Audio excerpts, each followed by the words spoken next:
ख्वाहिश का ना ही आजादी आजादी आजादी ਜਿਹੜੀ ਮੈਨੂੰ ਦੁਨੀਆ ਦੀ ਹਰ ਚੀਜ਼ ਤੋਂ ਜ਼ਿਆਦਾ ਪਿਆਰੀ ਹੈ। ਇੱਥੋਂ ਤੱਕ अस्सलाम वालेकुम, मैं तारक सानी ते तुसी वेख रहे हो मेरा YouTube channel Raibar entertainment plus. Black and white दौर की बड़ी ही बेहतरीन फिल्म लैके तुहाडी खिदमत विच हाज़र हो रहे हैं और इस फिल्म का नाम है दो कैदी। 28 मार्च 1986 बरोज़ जुमा रिलीज़ होने वाली एक black and white Punjabi film दो कैदी। इस फिल्म का जिहड़ा मौजू सी जदों इस खिते ते अंग्रेज़ां दी गौरमेंट आउंदी सी उस ते मौजू ते इसनूं बनाया गया है। इस फिल्म के अदाकार सुल्तान राई, जिन्होंने तू शिकस्त दी पंजाब अंजुमन अल्लाह दी चकोरी, पागल हो गया बुढ़े या जिंदगी तो आज नाजली, उसी वीर ने तेरी पैर मुस्तफा कुरैशी, दे हुए बेगैरता सावन, सोच ला कालू ज़ाहिर शाह, आज जाती तेरी लाश से जगी मलक, कालू अगो हट जा रंगीला, रेहान, लड़कर मरना चाहते हो इकबाल दुरानी, मुकाबला शुरू होने से चिंगेजी, पालिए तू अनु नसरुल्ला भट्ट, अगो हट जाए पंगड़ा बदर शाह, फिर दिया पियाना अफजल खान, वो कोई गल नहीं फिर मैं काम करके ते हदयात, अमीन रियाज, फिल्मसाज मलक एम सद्दीक, एनू लिखा है हज़ी कादरी ने ते एदा म्यूजिक दिता है सफदर हुसैन ने। सुल्तान राई ने इस फिल्म के अंदर कालू का किरदार अदा किया है जिहड़ा एक बहादुर किसान होंदा है और जमीन नू अपनी मां समझदा है। इस तरह अंजुमन ने इस फिल्म के अंदर कमो का किरदार अदा किया है जिहड़ी पखीवास होंदी है और वो पखीवास जिहड़ी होंदी है वो कालू दे नाल सख्त मुहब्बत करदी है और उन्हें अपना जीवन साथी बनाना चाहती है जिस तरह तुसी आम रूटीन दियां फिल्मां च वेख्या होएगा। और कॉमेडी का जिहड़ा तड़का लगाया है फिल्म के शुरू च रंगीला ने बड़ी अच्छी कॉमेडी का मुजाहरा किया है और सब तो दिलचस्प जिहड़ी गल है कि इस फिल्म के अंदर मुस्तफा कुरैशी ने टोके का किरदार अदा किया है। टोके का काम होंदा है कि वो बयाना पकड़ के एक उजरती कातल होंदा है और बयाना पकड़ के लोगों का कत्ल करता है। और मैं तेनू दसांगा कि मेरा ना टोका है ते मैं बड़ा बरीक बरीक उतरना होना ते फिर मेरा ना खरा और एक थिएटर ते जाता है और उत्थे मुफ्त थिएटर देखना चाहता है। उसका जिहड़ा मालिक होंदा है कल्लन, कल्लन का किरदार अदाकार अदीब ने अदा किया है और अदीब ने इस पंजाबी फिल्म के अंदर उर्दू बोली है और कल्लन मियाँ का किरदार अदा किया है जिहड़ा कि थिएटर का मालिक होंदा है और बाली ने उस थिएटर के अंदर नचण वाली का किरदार अदा किया है और एक किरदार अदाकार नाजली ने अदा किया है और बाली उस थिएटर के अंदर नचदी है और जदों टोका और उसका दोस्त रंगीला जिहड़ा होंदा है वो थिएटर विच फ्री जाना चाहते हैं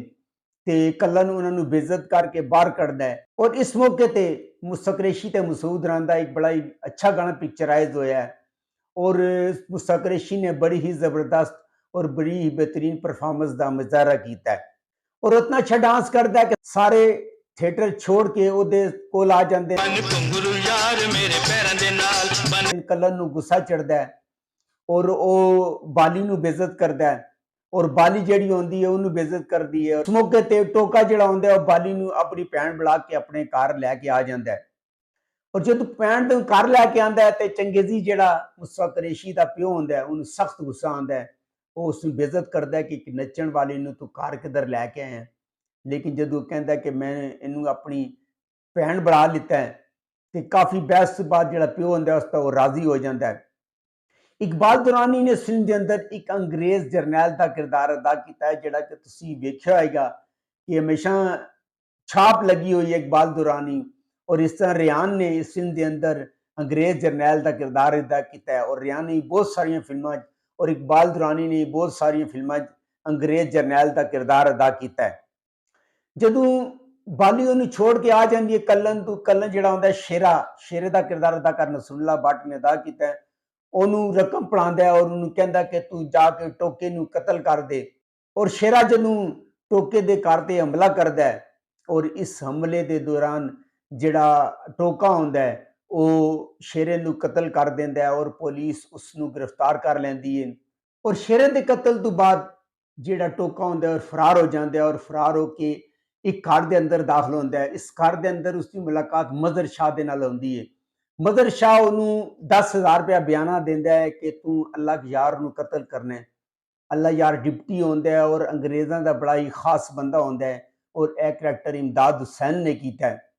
ਔਰ ਅੱਲਾਹ ਯਾਰ ਨੂੰ ਉਹ ਕਤਲ ਕਰਨ ਜਾਂਦਾ ਹੈ ਲੇਕਿਨ ਕਤਲ ਕਰਨ ਤੋਂ ਪਹਿਲੇ ਹੀ ਗ੍ਰਿਫਤਾਰ ਹੋ ਜਾਂਦਾ ਹੈ ਔਰ ਗ੍ਰਿਫਤਾਰ ਹੋ ਕੇ ਜੇਲ੍ਹ ਚਲਾ ਜਾਂਦਾ ਹੈ। ਚਕੋਰੀ ਨੇ ਇਸ ਫਿਲਮ ਦੇ ਅੰਦਰ ਸ਼ਾਨੋ ਦਾ ਕਿਰਦਾਰ ਅਦਾ ਕੀਤਾ ਹੈ ਔਰ ਚਕੋਰੀ ਦਾ ਜਿਹੜਾ ਪਿਓ ਹੁੰਦਾ ਹੈ ਜਾਬਰ ਖਾਨ ਦਾ ਕਿਰਦਾਰ ਅਦਾਕਾਰ ਸਾਵਨ ਨੇ ਅਦਾ ਕੀਤਾ ਹੈ ਔਰ ਉਹਦੇ 2 ਪੁੱਤਰ ਹੁੰਦੇ ਨੇ ਜਿਸ ਦਾ ਨਾਮ ਜਾਲਾ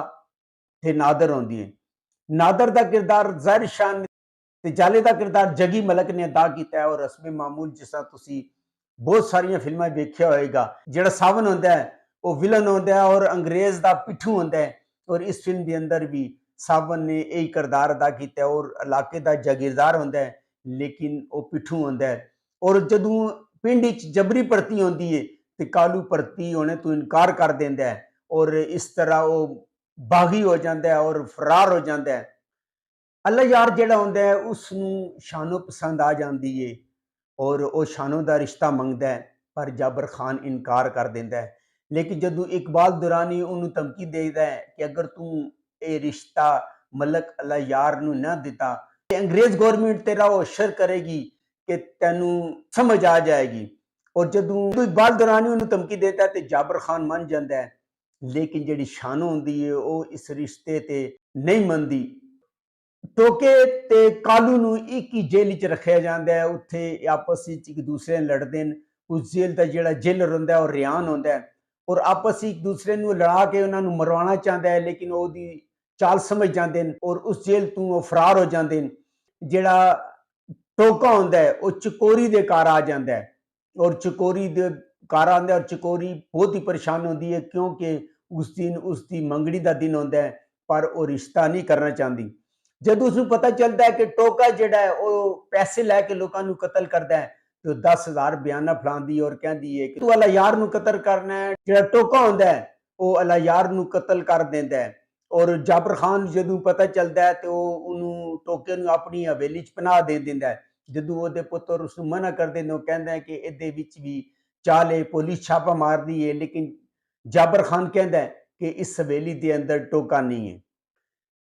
ਇੰਨੀ ਦੇਰ ਹੀ ਕਾਲੂ ਜਿਹੜਾ ਹੁੰਦਾ ਹੈ ਹਵੇਲੀ ਤੇ ਹਮਲਾ ਕਰ ਦਿੰਦਾ ਔਰ ਇਸ ਹਮਲੇ ਦੇ ਦੌਰਾਨ ਉਹ ਜਿਹੜਾ ਜੱਗੀ ਮਲਕ ਹੁੰਦਾ ਉਸ ਨੂੰ ਕਤਲ ਕਰ ਦਿੰਦਾ ਹੈ। ਪੁਲਿਸ ਆ ਜਾਂਦੀ ਹੈ। ਪੁਲਿਸ ਨੂੰ ਵੇਖ ਕੇ ਕਾਲੂ ਫਰਾਰ ਹੋ ਜਾਂਦਾ ਹੈ ਲੇਕਿਨ ਜਿਹੜਾ ਜਾਬਰ ਖਾਨ ਹੁੰਦਾ ਉਹ ਕਤਲ ਦਾ ਇਲਜ਼ਾਮ ਕਾਲੂ ਤੇ ਲਗਾ ਦਿੰਦਾ ਹੈ। ਇਸ ਤਰ੍ਹਾਂ ਅੱਗੇ ਜਾ ਕੇ ਮੁਸਤਫਾ ਕੁਰੈਸ਼ੀ ਔਰ ਸੁਲਤਾਨ ਟੋਕਾ ਤੇ ਕਾਲੂ ਦੋਨੋਂ ਗ੍ਰਿਫਤਾਰ ਹੋ ਜਾਂਦੇ ਨੇ ਔਰ ਅਦਾਲਤ ਵਿੱਚ ਮੁਕੱਦਮਾ ਚੱਲਦਾ ਹੈ ਔਰ ਅਦਾਲਤ ਉਹਨਾਂ ਨੂੰ ਕਾਲੇ ਪਾਣੀ ਦੀ ਸਜ਼ਾ ਦੇ ਦਿੰਦੀ ਹੈ। ਕਾਲਾ ਪਾਣੀ ਇੱਕ ਤੁਹਾਨੂੰ ਪਤਾ ਬੜੀ ਖੌਫਨਾਕ ਜਗ੍ਹਾ ਹੁੰਦੀ ਹੈ। ਚਾरों ਤਰਫ ਪਾਣੀ ਹੁੰਦਾ ਹੈ ਔਰ ਉੱਥੋਂ ਕੋਈ ਫਰਾਰ ਨਹੀਂ ਹੋ ਸਕਦਾ। ਇਧਰ ਜਿਹੜੀ ਬਹਾਰ ਬੇਗਮ ਹੁੰਦੀ ਹੈ, ਬਹਾਰ ਬੇਗਮ ਨੇ ਇਸ ਫਿਲਮ ਦੇ ਅੰਦਰ ਸੁਲਤਾਨ ਰਾਏ ਦੀ ਮਾਂ ਦਾ ਕਿਰਦਾਰ ਅਦਾ ਕੀਤਾ ਹੈ। ਬਹਾਰ ਬੇਗਮ ਜਿਹੜੀ ਸੁਲਤਾਨ ਰਾਏ ਦੀ ਮਾਂ ਹੁੰਦੀ ਹੈ ਤੇ ਕੰਮੋ ਜਿਹੜੀ ਕਾਲੂ ਦੀ ਮੰਗੇਤਰ ਹੁੰਦੀ ਹੈ ਉਹਨੂੰ ਜੱਗੀ ਮਲਕ ਤੇ ਜ਼ਾਹਿਰ ਸ਼ਾਹ ਸਾੜ ਦਿੰਦੇ ਨੇ ਔਰ ਜਦੋਂ ਜੇਲ੍ਹ ਦੇ ਅੰਦਰ ਕਾਲੂ ਨੂੰ ਪਤਾ ਚੱਲਦਾ ਹੈ ਉੱਥੋਂ ਫਰਾਰ ਹੋ ਜਾਂਦਾ ਹੈ ਔਰ ਆ ਕੇ ਅੰਗਰੇਜ਼ਾਂ ਦੇ ਖਿਲਾਫ ਬਗਾਵਤ ਦਾ ਐਲਾਨ ਕਰਦਾ ਹੈ ਔਰ ਇਸ ਤਰ੍ਹਾਂ ਇਸ ਫਿਲਮ ਦੇ ਆਖਰ ਵਿੱਚ ਟੋਕਾ ਸਾਰੇ ਨੂੰ ਮਾਰ ਦਿੰਦਾ ਹੈ ਔਰ ਜਾਬਰ ਖਾਨ ਨੂੰ ਵੀ ਮਾਰ ਦਿੰਦਾ ਹੈ, ਉਹਦੇ ਪੁੱਤਰ ਨੂੰ ਮਾਰ ਦਿੰਦਾ ਹੈ ਔਰ ਖੁਦ ਵੀ ਮਰ ਜਾਂਦਾ ਹੈ। ਇਹ ਫਿਲਮ YouTube ਤੇ ਮੌਜੂਦ ਹੈ, ਤੁਸੀਂ ਜਾ ਕੇ ਵੇਖ ਸਕਦੇ ਹੋ। ਅਗਰ ਤੁਹਾਨੂੰ ਮੇਰੀ ਮਾਲੂਮਾਤ ਅੱਛੀ ਲੱਗੀ ਹੋਵੇ ਮੇਰੇ ਚੈਨਲ ਨੂੰ ਲਾਈਕ ਕਰੋ,